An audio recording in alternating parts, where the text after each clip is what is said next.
My partner and I found out we were pregnant, and I called Dr. Snyder's office and they said, "We'll see you in 8.5 weeks." This was my first time of being pregnant. So it was I think both of us were like, okay, well, we got to go to the doctor. I'm pregnant. And we got so excited. I've known Stacy for years. She finally met somebody. They decided to try for pregnancy.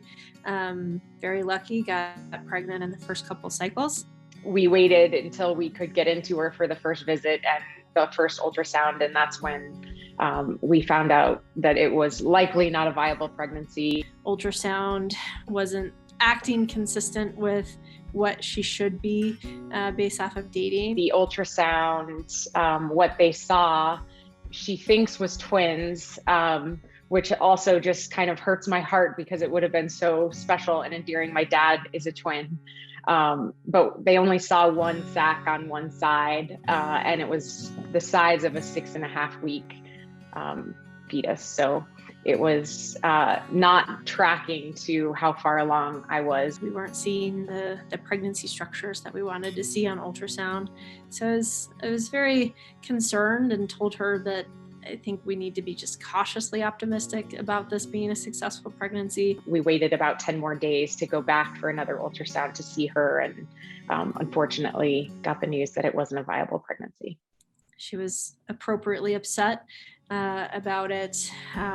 We went through the options of giving her body time, giving medications to help her body pass the pregnancy naturally, versus having an in-office surgical DNC or dilation and curettage to remove the pregnancy tissue from the uterus. She came in with her partner both times. He was very supportive, and I wanted to make sure that I was supporting him as well as her.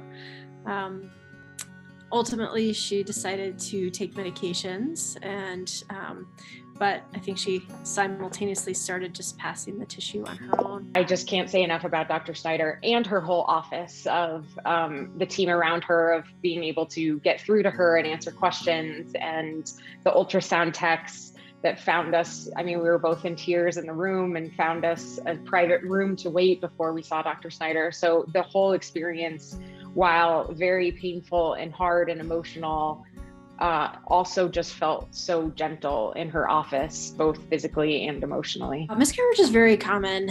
I think it's a really hard statistic to really figure out, because a lot of people might actually be having a miscarriage. It's just a little bit heavier period. It's anywhere from 20 to 30%. So I always tell patients that it's about 1 in 4 or maybe 1 in 3 pregnancies can end in a miscarriage.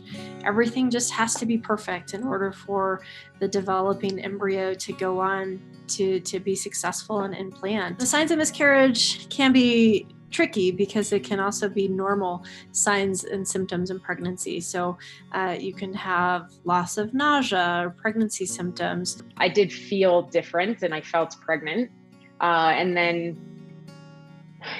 leading up to our first ultrasound, I was hesitant. You can also have spotting or cramping, but again, spotting and cramping can be normal in an ongoing pregnancy. If you ever have a question, you should just call.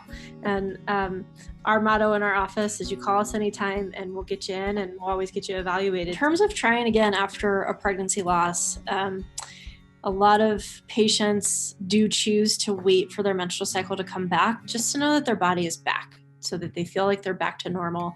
There is actually some evidence to suggest trying within the first 3 cycles after a pregnancy loss can increase your chance of having a live birth. So, and that's what we care about, not about pregnancy rates, but about live births. It's been an emotional couple months for us. And so for my partner and I, we've decided to wait a cycle just to take a breath and get my body back. And, but also taking her advice in the study of, not waiting too long. Just wish that we as a profession can break the stigma around talking about pregnancy loss and miscarriage. Unfortunately, women's healthcare, reproductive healthcare is sometimes it feels like a taboo topic because of what happens in politics. And so women sometimes feel isolated, or pregnant persons feel isolated.